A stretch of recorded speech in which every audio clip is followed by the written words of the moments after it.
अस्सलाम वालेकुम स्टूडेंट्स। हमने लास्ट टाइम यूनिट नंबर 2 के क्वेश्चन नंबर 10 के 6th पार्ट कंप्लीट कर लिए थे। अब हमने 7th पार्ट को देखना है, जिसमें हमसे पूछा गया है, यानी क्वेश्चन जो है वो ऐसे है, briefly describe the structure of a basic programme. तो मैंने काफ़ी डिटेल में आपको इसका आंसर इसके मुतल्लिक, इस टॉपिक के मुतल्लिक समझाया था कि स्ट्रक्चर ऑफ बेसिक प्रोग्राम क्या है, और इसका आंसर पेज नंबर 15 पे with heading structure of a basic programme मौजूद है, और आपने वो 6 पॉइंट्स याद करने होंगे। उसके बाद हमारे पास क्वेश्चन है, जो इस क्वेश्चन नंबर 10 का 8th पार्ट है, वो है डिफरेंशिएट वेरिएबल एंड कांस्टेंट। हमने एक वेरिएबल और कांस्टेंट के दरमियान फ़र्क बताना है।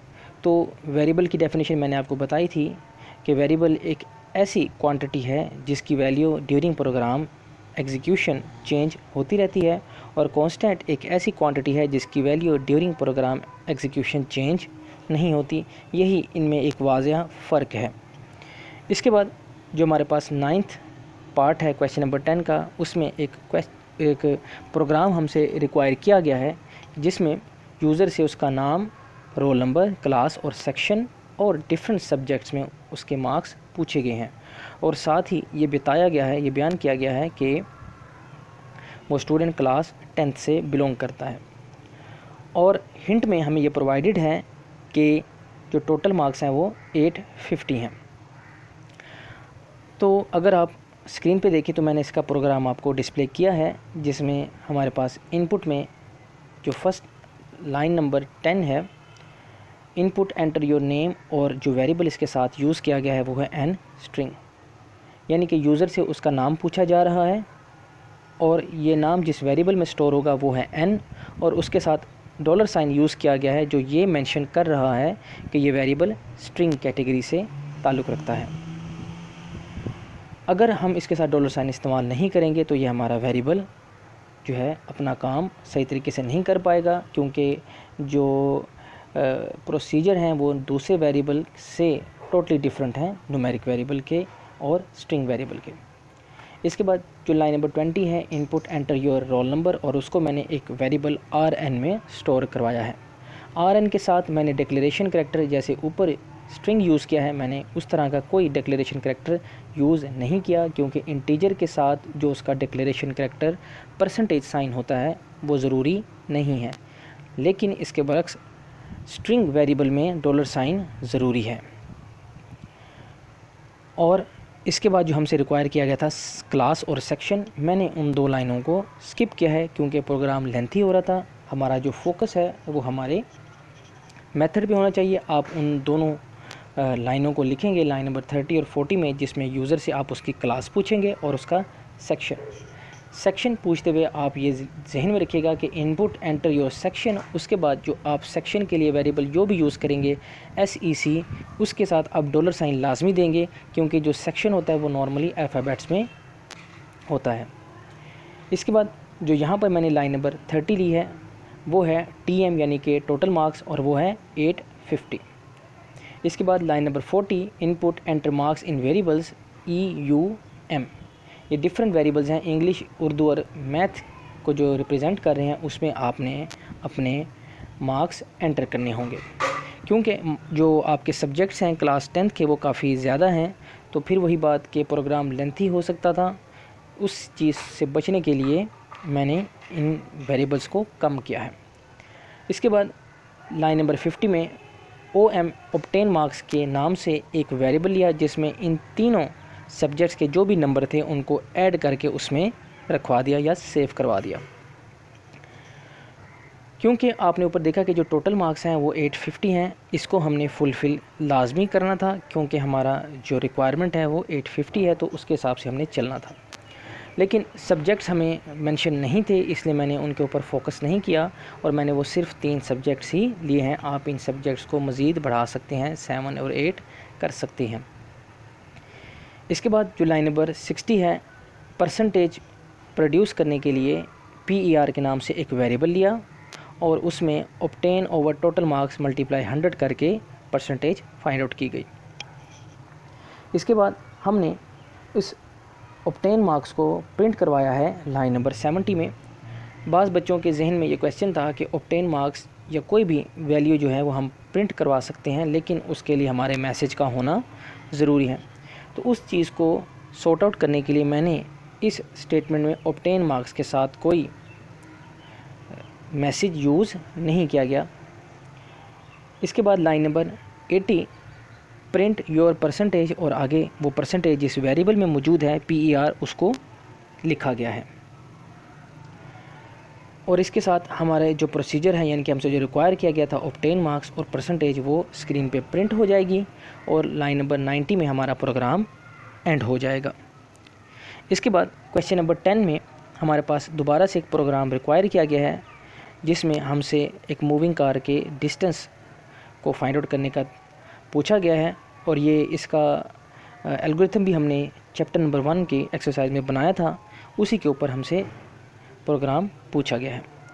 तो अगर हम देखें तो हमारे पास जो चीज़ें रिक्वायर की गई हैं वो हैं वेलोसिटी, ये सिंपल आप कह सकते हैं,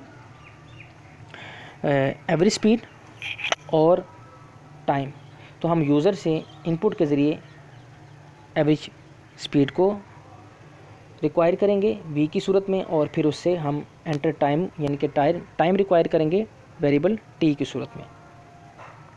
जब ये दोनों वैल्यूज़ हमें अवेलेबल हो जाएंगी तो फिर हम उन वैल्यूज़ को मल्टीप्लाई करवा कर s के वेरिएबल में, यानी कि डिस्टेंस के वेरिएबल जो फार्मूला हमें प्रोवाइडेड था लास्ट एक्सरसाइज में, उसी को यूज़ करेंगे।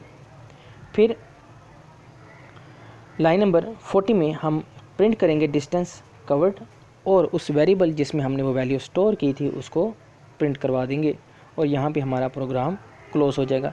मैंने इसको ब्रीफली समझाया था लास्ट एक्सरसाइज में भी। इसके बाद जो हमारे पास क्वेश्चन नंबर 10 का 11th पार्ट है, उसमें हमसे पूछा गया कि कोमा और सेमीकोलन में क्या फ़र्क है।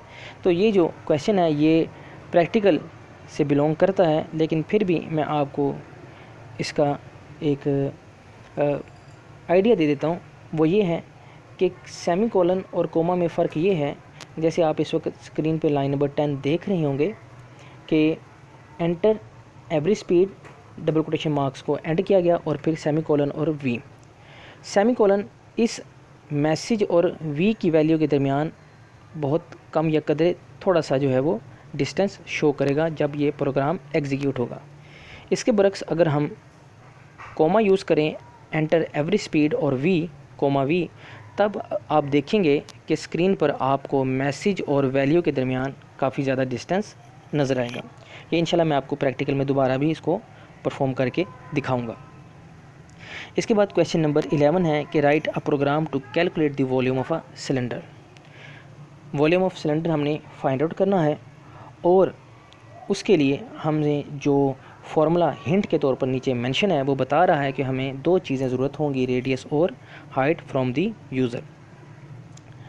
तो अगर अब ये देखें कि हमने यूज़र से दो वैल्यूज़ लेनी है, एक है रेडियस और एक है हाइट, तो हमें इसके लिए लाइन नंबर 10 देना पड़ेगा एंटर रेडियस, और लाइन नंबर 20 में हम देंगे एंटर हाइट और उसका वेरिएबल h लेंगे। फिर हम लाइन नंबर 30 में फार्मूला इस्तेमाल करते हैं जो हिंट में मौजूद है कि 3.14 मल्टीप्लाई आर और मल्टीप्लाई h। इसके बाद लाइन नंबर 40 में हम इस वैल्यू को प्रिंट करेंगे जो वॉल के वेरिएबल में सेव होगी, जो हमने इस फार्मूले से निकाली है, print volume of cylinder semicolon wall.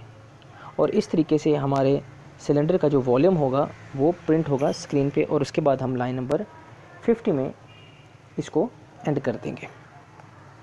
इसके बाद एक और प्रोग्राम हमसे रिक्वायर किया गया है जिसमें एक नंबर का स्क्वायर हमने फाइंड आउट करना है। तो बहुत ही आसान प्रोग्राम है जो आपने ख़ुद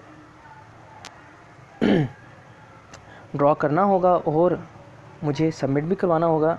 आपने यूज़र से एक नंबर मांगना है इनपुट स्टेटमेंट के ज़रिए, और फिर आपने स्क्वायर के वेरिएबल में आपने उस नंबर को 2 मरतबा मल्टीप्लाई करना है। यानी कि कुछ ऐसे होगा कि SQ is equal A multiply A या N मल्टीप्लाई N, यानी कि जब आप N को N से ही मल्टीप्लाई करेंगे तो आपका स्क्वायर फाइंड आउट हो जाएगा, और आप फिर उस स्क्वायर को प्रिंट करेंगे on the screen.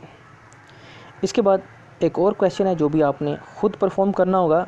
Right a program to calculate and print the sum and average of 3 numbers. ये मैंने पहले भी करवाया है, आपने इसको दोबारा से करना होगा कि आपने यूज़र से 3 नंबर लेने हैं ABC इनपुट के ज़रिए, फिर आपने सम के वेरिएबल में लिख देना है सम इज़ इक्वल ABC यानी कि A plus B plus C, और उसके बाद आप सिंपली उस सम को प्रिंट करवा देंगे प्रिंट स्टेटमेंट के ज़रिए।